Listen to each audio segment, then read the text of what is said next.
Good morning. सुबह की बेहतर शुरुआत के लिए मैं मीनू शर्मा लेकर हाजिर हूँ मनी मॉर्निंग बुलेटिन, जो बचाता है आपका समय और आप तक पहुँचाता है आपसे जुड़ी हर जरूरी खबर। तो चलिए चाय की चुस्की और मनी 9 के पर्सनल फाइनेंस बुलेटिन के साथ करते हैं एक नए दिन की शुरुआत। रबी फसलों पर भी पड़ेगा अल नीनो का असर, घट सकता है गेहूं, चना और सरसों का उत्पादन। मौसम विभाग ने जताई आशंका, अल नीनो से पड़ेगा सर्दियों की बारिश पर भी असर।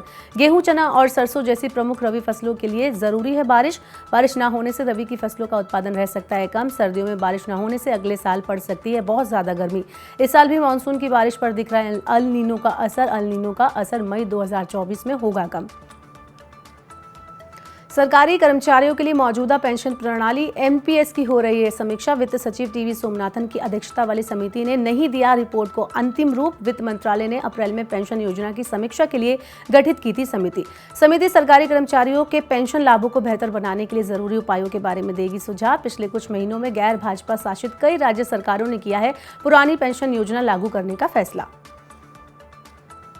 अंतर्राष्ट्रीय बाजार में चीनी की कीमत पहुंची 11 साल की ऊंचाई पर। कमजोर मानसून से गन्ना फसल के प्रभावित होने की बड़ी आशंका। चीनी की मजबूत मांग और कम उत्पादन से बढ़ सकती है और कीमतें।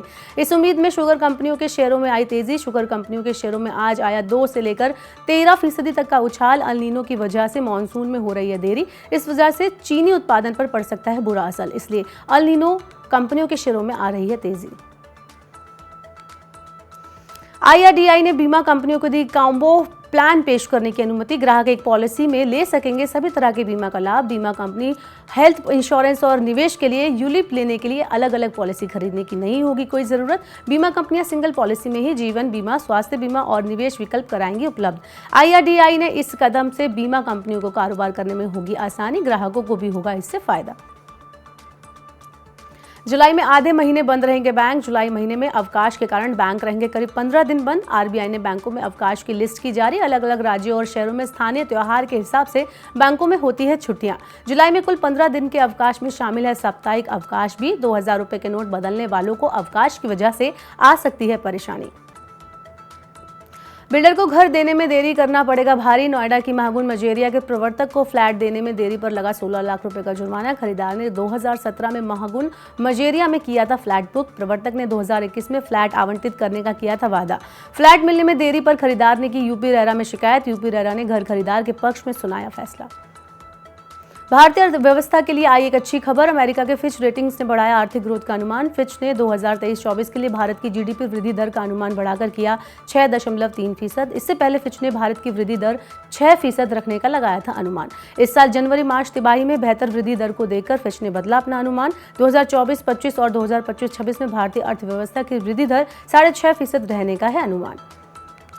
चालू वित्त वर्ष में घरों की बिक्री 8 से 10% बढ़ने की है संभावना। देश के प्रमुख 6 शहरों में हाउसिंग डेवलपर्स ने चालू वित्त वर्ष में घरों की बिक्री बढ़ने की जताई संभावना। क्रिसिल के मुताबिक राजस्व संग्रह में मजबूती रहने और कर्ज का बोझ कम होने से रियल एस्टेट डेवलपरों की साख भी होगी मजबूत। मध्यम, प्रीमियम और लग्जरी घरों की मांग में उछाल आने से बिक्री बढ़ी। स्वस्थ आर्थिक वृद्धि से आवासीय रियल एस्टेट की बढ़ रही है मांग। डीएमआरसी देगी यात्रियों को मेट्रो में सफर करते हुए शॉपिंग करने की सुविधा। डीएमआरसी जुलाई में लॉन्च करेगी एक नया मोबाइल एप्लीकेशन। इसकी मदद से यात्री यात्रा करते हुए कर सकेंगे शॉपिंग। मेट्रो स्टेशन पर उतरते ही हो जाएगी सामान की डिलीवरी। पहले चरण में 21 स्टेशन को किया जाएगा कवर। अभी चल रहा है वर्चुअल स्टोर और स्मार्ट लॉकर स्थापित करने का काम। डीएमआरसी के ऐप से मोबाइल, बाइक, टैक्सी, रिक्शा और कैब को भी किया जा सकेगा बुक। पंजाब में इलेक्ट्रॉनिक वाहनों को बढ़ावा देने के लिए मिलेगा प्रोत्साहन। पंजाब सरकार ने की ईवी का इस्तेमाल बढ़ाने और प्रदूषण कम करने के लिए 300 करोड़ रुपए के प्रोत्साहन की घोषणा। इलेक्ट्रॉनिक दोपहिया, ई साइकिल, ई रिक्शा, ई ऑटो खरीदारों को दी जाएगी सब्सिडी। पंजाब राज्य बिजली निगम लिमिटेड और पंजाब ऊर्जा विकास एजेंसी को दी गई इलेक्ट्रॉनिक वाहन चार्जिंग स्टेशनों की स्थापना की जिम्मेदारी। भारतीय रेल ने सामान्य श्रेणी के डिब्बों में मूलभूत सुविधाएं सुनिश्चित करने का दिया निर्देश। गर्मी के मौसम में रेल यात्रियों की संख्या में हुआ इजाफा। सोशल मीडिया पर सामान्य श्रेणी के डिब्बे में यात्रियों की भारी भीड़ वाली जो तस्वीर थी वो वायरल हो रही है। इस पर रेलवे बोर्ड ने सभी रेल जोन को दिया है निर्देश। साधारण डिब्बों में यात्रा करने वाले यात्रियों के लिए सभी मूलभूत सुविधाएं करनी होगी अब सुनिश्चित। हर स्टेशन पर सस्ता खाना, पीने का पानी और अनारक्षित डिब्बों के पास वेंडिंग ट्रॉली की व्यवस्था होगी सुनिश्चित। साया ग्रुप 2000 करोड़ रुपए के निवेश से नोएडा में बनाएगा सबसे ऊंचा शॉपिंग मॉल। 14 लाख वर्ग फुट क्षेत्रफल में फैला होगा साया स्टेटर्स।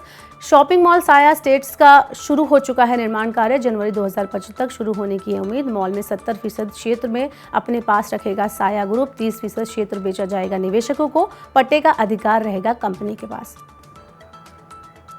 9 साल में देश में हुए 1.25 करोड़ नए रोजगार पैदा। श्रम और रोजगार मंत्री भूपेंद्र यादव ने कहा 2014 से 2022 के बीच करीब 1 करोड़ 25 लाख नए रोजगार हुए हैं पैदा। ईपीएफओ की कर्मचारी पेंशन योजना 1995 के तहत पेंशन भोगियों की संख्या 2021-22 में बढ़कर हुई 72 लाख।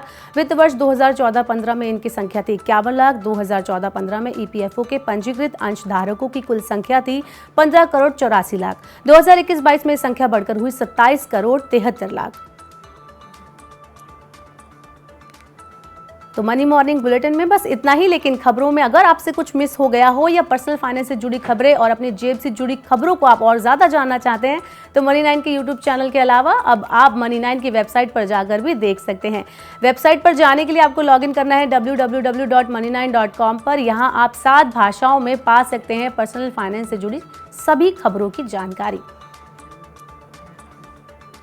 तो आज के बुलेटिन में बस इतना ही। अपने काम की ज़रूरी खबरें और महत्वपूर्ण खबरें देखने और समझने के लिए सब्सक्राइब करें हमारे यूट्यूब चैनल को। पर्सनल फाइनेंस से जुड़े जो और भी कार्यक्रम है, अगर आपने उसके लिए मनी9 की ऐप को डाउनलोड नहीं किया है तो ज़रूर कर लें। बने रहिए मनी9 के साथ। नमस्कार।